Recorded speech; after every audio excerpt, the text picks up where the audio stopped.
Hi friends, ಎಲ್ರಿಗೂ ನಮಸ್ಕಾರ. ಇನ್ಸ್ಟಾಗ್ರಾಮಲ್ಲಿ ಹಾಕಿದ್ದೀನಿ ನೋಡಿ ಎಪಾಕ್ಸಿ ಗ್ರೌಟಿಂಗ್ದು ವೀಡಿಯೋ. ಅದೇ ವಿಡಿಯೋನೇ ಇದು.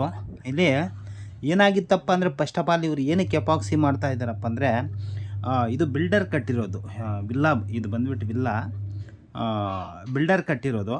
ಅವ್ರು ಮಾಡಿರೋದೇ ಇದು. ಅಂದರೆ ಅವ್ರ ಸೈಡ್ ವಾಲ್ಗೆ ಎಪಾಕ್ಸಿ ಗ್ರೌಟಿಂಗ್ ಹಾಕಿಲ್ಲ, ನಾರ್ಮಲ್ ಗ್ರೌಟಿಂಗ್ ಹಾಕಿದ್ರು. ಈಗ ನಾವು ಕಟ್ ಮಾಡಿ ಎಪಾಕ್ಸಿ ಹಾಕ್ತಾ ಇರೋದು.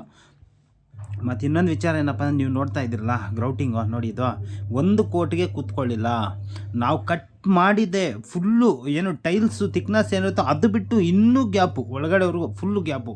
ಅಂದರೆ ಕೈ ಇಟ್ಟರೆ 3/4 ಇಂಚು ಚೆಕ್ ಮಾಡಿದ್ವಿ, 3/4 ಇಂಚು ಗ್ಯಾಪು. ಅಂದರೆ ಆ ಥರ ಟೈಲ್ಸ್ ಹಾಕವ್ರೆ. ಏನು ಮಾಡಿದ್ರೆ ಅದು ಟೈಲ್ಸ್ ಹಾಕಿರೋರು ಪ್ರಾಬ್ಲಮ್. ಅದು ಏನು ಮಾಡಿಬಿಟ್ಟಿದ್ರೆ, ಕರೆಕ್ಟಾಗಿ ವಾಲ್ಗೆ ಫಿಕ್ಸ್ ಆಗೋ ಥರ ಅವ್ರು ಹಾಕಿಲ್ಲ. ರಾಪ್ಸ್ ಅಲ್ಲಲ್ಲಿ ಟೈಲ್ಸ್ಗೆ ಒಂದು 3-4 ಕಡೆ ರಾಪ್ ಸಿಮೆಂಟ್ ಹಾಕಿ ಇಕ್ಬಿಟ್ಟಿದ್ದಾರೆ. ಕಟ್ ಮಾಡಿದ್ರೆ ಕರೆಕ್ಟಾಗಿ 3/4 ಇಂಚ್ವರೆಗೂ ಗ್ಯಾಪು ಆ ಥರ ಹೋಗಿದೆ. ಆಮೇಲೆ ಡೈರೆಕ್ಟಾಗಿ ನಾವು ಎಪಾಕ್ಸಿ ಹಾಕೋಕ್ಕಾಗಿಲ್ಲ, ಅರ್ಥ ಮಾಡ್ಕೊಳ್ಳಿ. ಇದಕ್ಕೆ ಡೈರೆಕ್ಟಾಗಿ ಎಪಾಕ್ಸಿ ಹಾಕೋಕ್ಕಾಗಿಲ್ಲ. ಎಪಾಕ್ಸಿ ಹಾಕೋಕ್ಕಿಂತ ಮುಂಚೆ ಇನ್ನೊಂದು ಮೆಟೀರಿಯಲ್ ಹಾಕಿದ್ದೀವಿ. ಅದು ಏನು ಅದೊಂದು ಬಹಿರಂಗವಾಗಿ ಹೇಳೋದು ಬೇಡ. 2 ಲೇಯರ್ ಎಪಾಕ್ಸಿ ಹಾಕಿದ್ವಿ, ಆಯಿತಾ. ಇದಕ್ಕೆ ಬಂದು ಕರೆಕ್ಟಾಗಿ ನೋಡಿ ಎಸ್ ಬಾಂಡ್ ಎಪಾಕ್ಸಿ ಹಾಕಿರೋದು. ಹೊಸ ಕಿಟ್ಟು ತೊಗೊಂಬಂದಿದ್ದು ಎಲ್ಲ ಐಟಮ್ ಇಲ್ಲೇ ಹಾಕಿದ್ದೀವಿ. ಒಂದು ಬಾತ್ರೂಮ್ಗೆ ಆಗೋಯ್ತು, ಏನೋ 4.25 kg ಬರೋದು, 4 kg ಇದಕ್ಕೆ ಆಗೋಯ್ತು.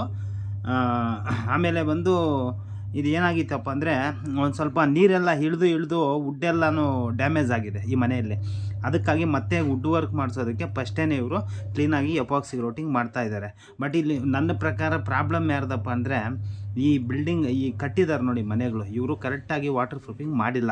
ಬಟ್ ಅದು ಪ್ರಾಬ್ಲಮ್ ಬಿಲ್ಡರ್ದು ಅಂತ ನಾವು ಹೇಳೋಕ್ಕೆ ಬರೋಲ್ಲ. ಇಲ್ಲಿ ಮ್ಯಾನೇಜ್ಮೆಂಟ್ ಮಾಡಿರೋರ್ದು ಪ್ರಾಬ್ಲಮ್. ಏನೋ ಕರೆಕ್ಟಾಗಿ ಇವರು ವಾಟರ್ ಪ್ರೂಫಿಂಗ್ ಮಾಡಿಲ್ಲ. ಹಂಗಾಗಿ ಇವತ್ತು ಮನೆಯಲ್ಲಿರೋರಿಗೆ ತೊಂದರೆ ಆಗ್ತಾಯಿದೆ. ಅದಕ್ಕಾಗಿ ಯಾರೇ ಆಗಲಿ ವಾಟರ್ ಪ್ರೂಫಿಂಗ್ ಸರಿ ಮಾಡಿಲ್ಲ ಅಂದರೆ ಎಪಾಕ್ಸಿ ಆದರೂ ಮಾಡಿಸ್ಕೊಳ್ಳಿ ಅಷ್ಟೇ.